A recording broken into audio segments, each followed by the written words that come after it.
Next हम लोग देखते हैं अनदर इम्पॉर्टेंट वीडियो। इस वीडियो में हम लोग देखेंगे इम्पॉर्टेंट पॉइंट्स होम्योपैथी के। कोई भी कॉम्पिटिटिव एग्ज़ाम हो, चाहे आयुर्वेद के हों, चाहे यूनानी हो या नर्सिंग, कोई भी मेडिकल साइंस का है, उसके लिए इम्पॉर्टेंट क्वेश्चंस यहाँ से बन जाते हैं। ठीक है, बहुत कॉमनली आते हैं। एजिंग, एग्जैक्टली एज मतलब जैसे जैसे आपकी उम्र बढ़ती है, एज बढ़ते जाती है, तो आपकी बॉडी में बदलाव आते हैं। ऐसे कौन से मॉर्फोलॉजिकल चेंजेस हैं जो एज के according, morphological changes associated with ageing, आपकी उम्र बढ़ने के साथ साथ आपकी बॉडी में ऐसे कौन कौन से मॉर्फोलॉजिकल चेंजेस आपको मिलते हैं। ठीक है, तो पहला देखते हैं सेलुलर चेंजेस। ठीक है, पहला हमको मिलता है सेलुलर चेंजेस। सेलुलर चेंजेस में बात करेंगे सेल लॉस। आपकी बॉडी में सेल की कमी होती है। क्या होती है? सेल की कमी होती है। डिक्रीज होती है सेल साइज एंड सेल के नंबर। जैसे जैसे आपकी उम्र बढ़ती है, सेल का साइज छोटा होने लगता है, नॉर्मल साइज से छोटा होने लगता है, और जो नॉर्मल संख्या होती हैं वो कम होने लगती हैं। और बहुत कॉमनली आपको ये कहाँ की सेल मिलती हैं? Brain and heart. More evident in the brain and heart. आपके ब्रेन की जो सेल हैं, हार्ट की जो सेल हैं, वो बहुत जल्दी जल्दी एज के अकॉर्डिंग मैं बोलूँगा उनका जो है नंबर और साइज़ कम होने लगता है। तो जैसे जैसे आपकी उम्र बढ़ेगी, सेल की संख्या कम होगी, सेल का साइज़ कम होगा। स्पेसिफिकली कहाँ मिलेगा? ब्रेन में एंड हार्ट में आपको ये मिलता है बदलाव। ठीक है, आगे बात करते हैं ऑर्गेनल्स। सेल जो होती है, सेल के अंदर बहुत सारे ऑर्गेनल्स होते हैं। एवरी सेल बहुत सारे ऑर्गेनल्स से बनी होती है। माइटोकॉन्ड्रिया हो गया, गोल्जी एपेटस हो गया, लाइसोसोम हो गया, पेरोक्सीसोम्स हो गए, ठीक है, आरएनए हो गया, डीएनए हो गया, ये सब उसके अंदर ऑर्गेनल्स होते हैं। डिफरेंट टाइप के ऑर्गेनल्स प्रेजेंट होते हैं। ठीक है, तो उसमें क्या होता है, पहले बात करेंगे जो राइबोसोम होता है। राइबोसोम्स जो होते हैं वो फ्री हो जाते हैं फ्रॉम एंडोप्लाज्मिक रेटिकुलम। नॉर्मली क्या होता है, आपने सुना होगा rough endoplasmic reticulum and smooth endoplasmic reticulum. जो रफ एंडोप्लाज्मिक रेटिकुलम होता है, तो उस एंडोप्लाज्मिक रेटिकुलम में राइबोसोम्स जुड़े होते हैं। कैसे होते हैं? राइबोसोम्स आपस में से चिपके होते हैं। और जब राइबोसोम चिपके होते हैं एंडोप्लाज्मिक रेटिकुलम की सरफेस में, जब राइबोसोम चिपक जाएंगे ऐसे ऐसे जैसे सुई चुभे हुए, तो ऑटोमेटिक सरफेस रफ हो जाएगी, इसलिए हम उसे रफ एंडोप्लाज्मिक रेटिकुलम कहते हैं। लेकिन जैसे जैसे एज बढ़ते जाती है, तो जो एंडोप्लाज्मिक रेटिकुलम से जो आरएनए चिपका होता है वो अलग हो जाता है, फ्री हो जाता है। तो ribosomes become free from endoplasmic reticulum. Specific rough endoplasmic reticulum की हम यहाँ बात कर रहे हैं। ठीक है, आगे बात करते हैं mitochondria. Mitochondria shows abnormality in shape and their number decreases। ठीक है, जैसे जैसे एज बढ़ते जाती है, तो माइटोकॉन्ड्रिया की सेल के अंदर बहुत सारे माइटोकॉन्ड्रिया होते हैं। माइटोकॉन्ड्रिया के नंबर ज़्यादा होते हैं। वो डिपेंड करता है सेल की फंक्शनिंग पे। जो सेल ज़्यादा काम करती है, मतलब उसको ज़्यादा एटीपी बनानी पड़ेगी, ज़्यादा एनर्जी की आवश्यकता होगी, इसलिए ज़्यादा एनर्जी बनाने वाला पावर हाउस ज़्यादा संख्या में चाहिए। जैसे हम बात करते हैं लीवर, लीवर को बहुत काम करना होता है, तो जितनी हमारी लीवर की सेल्स होती हैं, हेपेटोसाइट सेल्स होती हैं, उसके अंदर लगभग एक सेल के अंदर लगभग 500 माइटोकॉन्ड्रिया होते हैं। क्योंकि सेल को ज़्यादा काम करना है, ज़्यादा एनर्जी, ज़्यादा एटीपी, तो एनर्जी बनाने वाला माइटोकॉन्ड्रिया ज़्यादा चाहिए होता है। लेकिन जैसे जैसे एज बढ़ते जाती है, तो सेल के अंदर जो माइटोकॉन्ड्रिया की संख्या होती है वो कम हो जाती है। एंड शेप भी कैसा हो जाता है, आपको शेप और साइज़ में भी आपको बदलाव मिलता है। शेप भी छोटा हो जाता है, साइज़ भी छोटा हो जाता है, उसमें आपको चेंजेस मिलते हैं। ठीक है, abnormality in shape and size मिलेगा।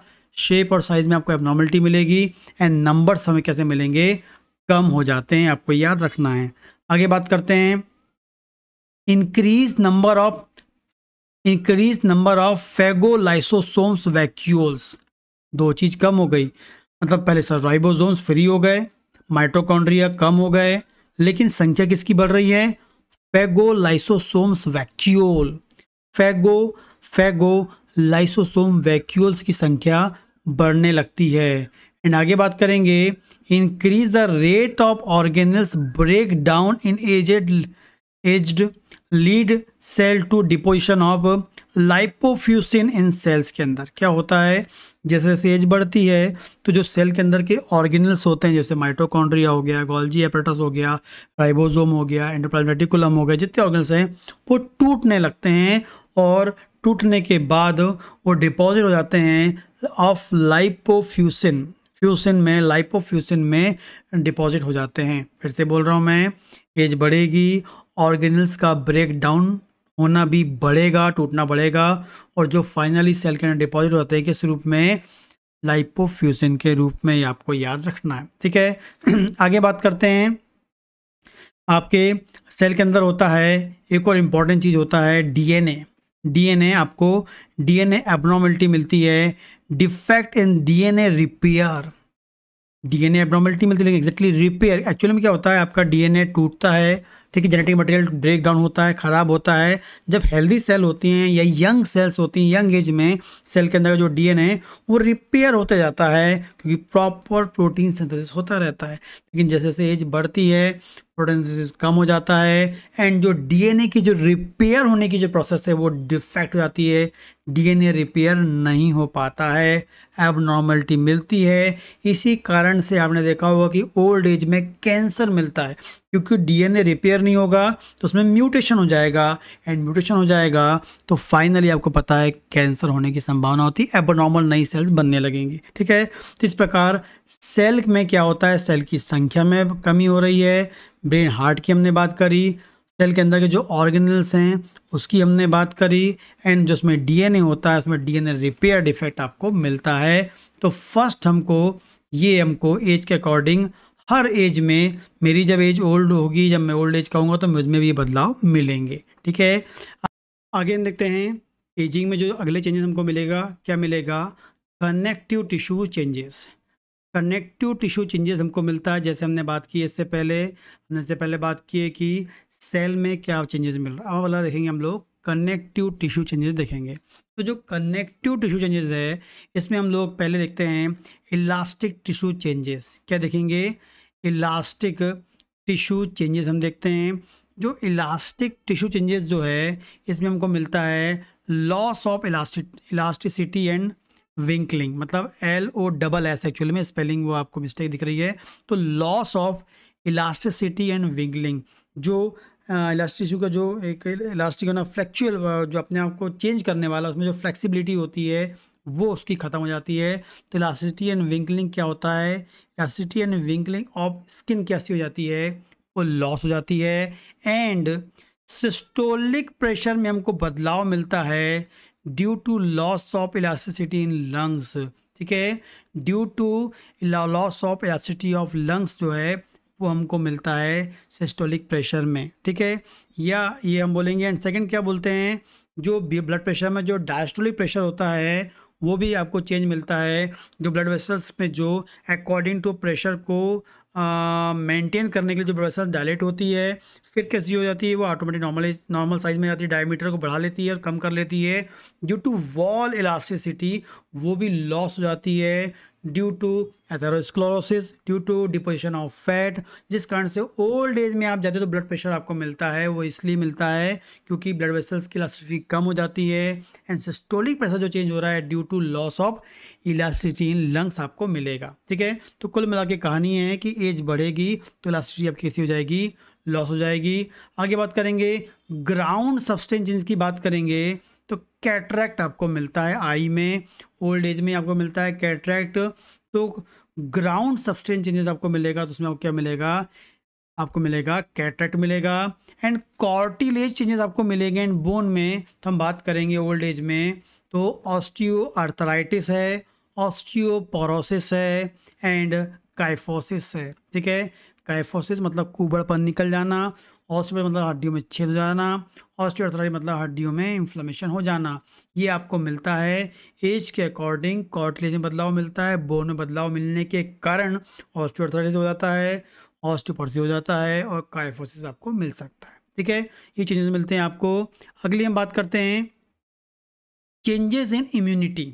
ओल्ड एज में क्या मिलेगा, चेंजेस इन इम्यूनिटी, ये भी कई बार क्वेश्चन आता है कि आप ओल्ड एज होंगे या एज के अकॉर्डिंग आपकी बॉडी इम्यूनिटी में क्या होता है, या इम्यून सेल्स में क्या बदलाव होता है। कि इम्यून सेल्स कौन सी होती है, टी सेल और बी सेल्स इम्यून सेल्स होती हैं, वो आपके सेल में क्या बदलाव मिलता है। जैसे जैसे एज बढ़ेगी तो आपको डिक्रीज्ड होंगे total T cell T lymphocytes. Total T lymphocytes जो होते हैं, जितने भी टाइप के लिम्फोसाइट्स होते हैं, टोटल टी लिम्फोसाइट्स का क्या होता है क्या होगा, उनकी संख्या कम होगी। फिर बात करेंगे डिक्रीज्ड टी हेल्पर सेल्स, ठीक है, टी हेल्पर सेल्स की संख्या कम होगी।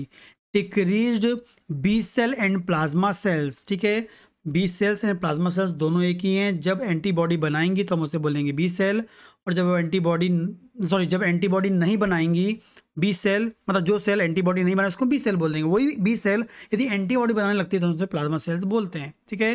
तो आपको B cell and plasma cells आपको कम मिलेंगी, डिक्रीज आपको एंटीबॉडीज मिलेंगी, एंड इंक्रीज मिलेगी सप्रेसर सेल्स, ठीक है।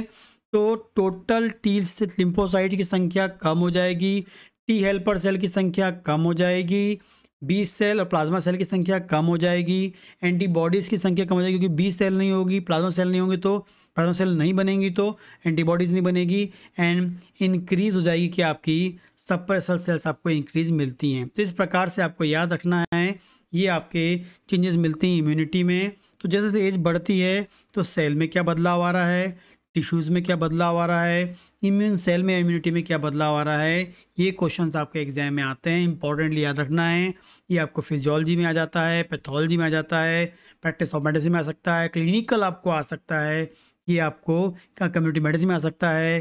कहीं पर भी आपको ये क्वेश्चन क्लिनिकली आपको पूछा जा सकता है, एंड एग्जाम में कॉमनली यहाँ से क्वेश्चन बन जाते हैं। इसके अलावा यदि आप BHM फर्स्ट ईयर के स्टूडेंट हैं तो आप मेरा फर्स्ट ईयर में मैथमेटिक्स ऑर्गेनाइजेशन ज्वाइन कर सकते हैं। सेकेंड ईयर में बेसिक पैथोलॉजी जो है, पैथोलॉजी है जनरल पैथोलॉजी, जो आपके पूरी सिस्टमिक पैथोलॉजी को, सिस्टमिक डिजीज़ को जानने में बहुत ही अधिक हेल्प करती है, समझने में हेल्प करती है। तो वो आप सिर्फ 500 रुपये में उस वीडियो को देख सकते हैं। करीब करीब आपको 70 to 80 वीडियोज़ में वहाँ मिल जाते हैं। इसके अलावा थर्ड ईयर में gynaecology and final 12 tissue remedies का अपनी क्लिनिकल प्रैक्टिस में यूज़ करना चाहते हैं तो आप मेरा 12 टिश्यू रेमेडी वाला कोर्स भी ज्वाइन कर सकते हैं। यदि आपको मेरे वीडियो अच्छे लगते हैं तो प्लीज़ लाइक करें और कमेंट ज़रूर करें, ताकि मैं मोटिवेट होता रहूं और प्रॉपरली आपको वीडियोस देता रहूं।